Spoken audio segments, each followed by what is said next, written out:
축산, 검협전.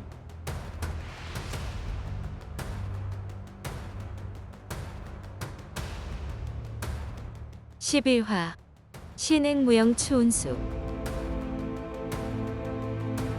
신중이 화를 피해 잠시 벽규남에 머물며 간절히 바라니 그 마음 추운수에게 닿네.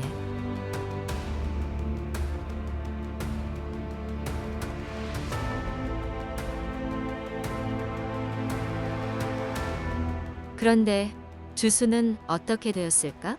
주순이 모태에게 밀려 이제 끝이구나 싶었을 때 취도인이 나타나 한참 동안 모태와 싸웠다.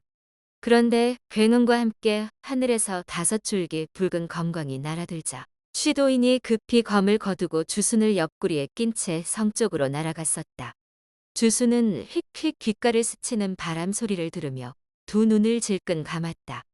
그리고 잠시 후 도착한 곳은 무우사 부근의 한적한 숲길이었다.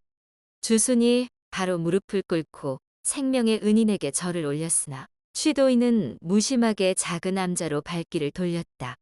취도인과 주순이 깔끔하게 정돈된 운방에 들어서자 12살쯤 된 도동들이 쪼르르 달려와 차를 따랐다. 취도인이 아직 저녁을 먹지 못한 주순을 배려해 음식과 술을 준비시켰다. 도동이 물러간 후 주순이 다시 무릎을 꿇고 제자로 받아달라고 간청했다. 자네 심성과 기질은 나쁘지 않네. 다만 이미 40이 넘었고 동정이 아니라 검술을 익히기가 쉽지 않을 테니 내 제자가 되어봤자 고생만 할 것이야. 취도인이 단칼에 거절했지만 주수는 거듭 애원하고 매달렸다. 내가 받아주기 싫어서가 아니라 자네 사부는 따로 있단 말이네. 나보다 무공이 100배는 강한 동해 삼선이자 숭산 1호인 분이지. 그분은 원기를 채워주는 신단이 있으니 동정이 아니라도 문제가 없지. 우리 쪽에 받아들일 생각이 없었으면 애초에 아미산에서부터 쫓아오지도 않았어. 주수는 그제야 대략 상황을 이해했다. 그럼 그분 성함이라도 알려주십시오. 때가 되면 알 것이네. 지금 알아봤자 뭘 하겠는가? 주수는 조용히 도동이 가져온 음식을 먹고 안내해준 방으로 가 종일 고단했던 몸을 눕혔다. 이튿날 아침 문안 인사를 하러 갔는데 취도인이 보이지 않아 도동 성아와 하가를 불렀다. 성아야, 도사님 어디 가셨느냐? 어제 경황이 없어 조남도 못 여쭈었네. 너희는 도사님 밑에 오래 있었으니 당연히 알겠지? 사부님은 이곳에 머물 때가 많지 않아요. 2~3달에 한두 번 오시거든요. 오늘 아침 나가실 때도 아무 말씀 없으셨어요. 그리고 사부님 조남은 저희도 모릅니다.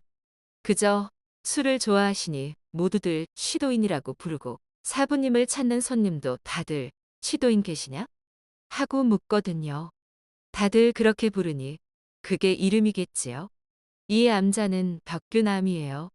원래 우담 대사의 수제자 소인 대사가 참선하던 곳인데 사부님이 조용해서 마음에 든다며 잠시 빌리셨어요. 여기에 온 지 반년쯤 됐는데 사람 구경하기 정말 힘들어요. 그래서 말인데 성 안에 혼자 계시지 말고 저희와 함께 이곳에서 지내면 어떠세요? 무예가 뛰어나다고 하시던데 저희한테 좀 가르쳐 주시면 안 될까요? 아주 영리한 아이로군. 하긴 객잔보다 깨끗해서 좋네. 도사님이 데려왔으니 더 머문다고 뭐라 하진 않겠지. 주순이 그러마하고 객잔에 돌아가 방값을 치르고 짐을 챙겨왔다. 암자에 지내는 동안 불필요한 문제가 생기지 않도록 가능한 외출을 삼갔다. 취도인이 며칠째 돌아오지 않았지만 송아와 하가가 있어 적적하지 않았다. 주수는 무예에 대한 경험과 연륜이 쌓일수록 함부로 나대지 않고 늘 신중했다. 하루는 아침 일찍 눈을 떴는데 밖에서 아주 가볍게 도약하는 발소리가 연속으로 들렸다. 창밖을 보니 송아와 하가가 주검으로 대련 중이었다. 동작이 느리고 자세도 평범해 그냥 그런가 보다 했는데 볼수록 안정감이 느껴졌다. 주순이 무심결에 기침을 하자 안에서 보고 있다는 것을 눈치챈 두 아이가 갑자기 기량을 뽐내기 시작했다. 빠르게 공격하고 민첩하고 날쌔게 날아올랐다. 육합권법의 대가인 주순도 무슨 신법인지 알지 못했다. 송하가 기회를 포착해 선학전시를 구사했다. 하가도 때를 놓치지 않고 왼손으로 검결지를 세우며 오른손에 든 주검으로 장사 입동을 펼쳤다. 받아라. 하가의 주검이 쏜살같이 송하의 가슴을 노렸다. 주수는 송하가 이 공격을 막아내지 못할 것 같아 조마조마한 마음으로 지켜봤다. 하지만 송하의 반응은 아주 빨랐다. 검을 거두지 않고 가볍게 바닥을 굴러 공중으로 뛰어올라 바로 연자천운으로 맞섰다. 곧바로 토끼를 사냥하는 매가 하늘에서 내려 꽂히듯 주검으로 하가의 등을 노렸다. 하가는 뒤에서 바람 소리가 들리자 위험을 감지하고 재빨리 앞으로 상체를 숙였다. 그리고 바로 몸을 돌려 위를 보며 전도 취팔성검을 펼쳤다. 송하의 주검을 가까스로 피했는데 또 무언가가 날아들었다. 이건 뭐야? 하가는 등이 땅에 닿자마자 이어 타정출식으로 8척가량 옆으로 몸을 날렸다. 이어 왼발로 오른발을 밟는 연자 비운종으로 두세 차례 더 뛰어올라 개수나무 나뭇가지에 걸터앉아 호흡을 가다듬었다. 사형, 부끄럽지도 않아? 못 이긴다고 암기를 쓰다니. 하하, 암기는 무슨. 아까 공중에서 공격할 때 날아가던 참새가 주검에 맞아 떨어진 거야. 내가 왜 암기를 쓰겠어? 주순이 밖으로 나와 살펴보니 정말 목이 찔려 죽은 참새였다. 주검으로 참새 목을 찌른 솜씨에 놀라움을 금치 못했다. 어린 나이에 벌써 대단한 실력을 갖추었구나. 우쭐대지 않길 다행이지. 하마터면 크게 망신당할 뻔했군. 하가가 내려와 주순에게 건물을 보여달라고 자꾸 졸랐다. 주순은 이미 두 아이의 실력에 크게 탐복한 터라 감히 나설 엄두가 나지 않았다. 하지만 끝까지 거절하기가 힘들어 자신의 절기인 오타매화천 운노를 선보였다. 송하와 하가는 취도인이 암기를 배우지 말라고 했지만 주순의 절기에 매료되어 사부 몰래 가르쳐달라고 부탁했다. 주순은 청을 받아들여 매일 열심히 두 아이를 가르쳤다. 그리고 아이들이 보답으로 알려준 여러 검술 비법을 부지런히 연마하며 스승과 만날 날을 손꼽아 기다렸다. 그렇게 10여일이 지났다. 주수는 문득 딸 주경운과 성도에서 만나기로 한 약속이 생각났다. 암자로 옮기면서 쪽지 하나 남기지 않아 딸을 만나지 못할까봐 걱정스러웠다.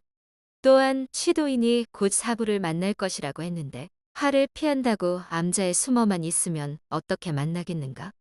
그래서 송하와 하가에게 사정을 설명하고 딸과 사부를 찾으러 나가기로 했다. 만약 3일이 지나도 돌아오지 않으면 일이 생긴 것이니 어떻게든 너희 사부님을 찾아 도움을 청해다오.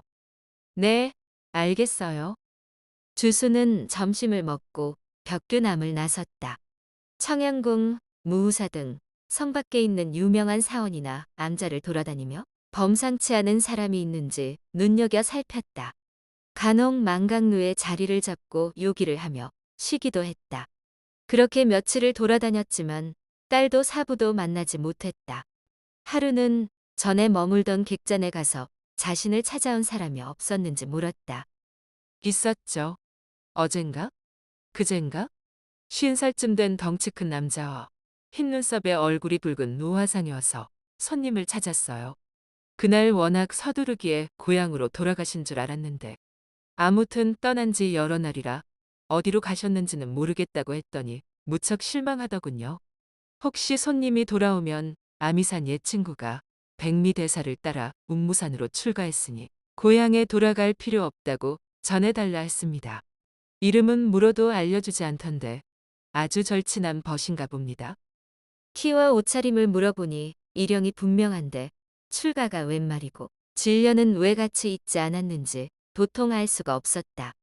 아미산으로 가지 말라니 모태놈이 그곳까지 찾아간 것이 틀림없었다. 고민 끝에 며칠 후 아미산에 가서 무슨 일인지 알아보기로 마음먹었다.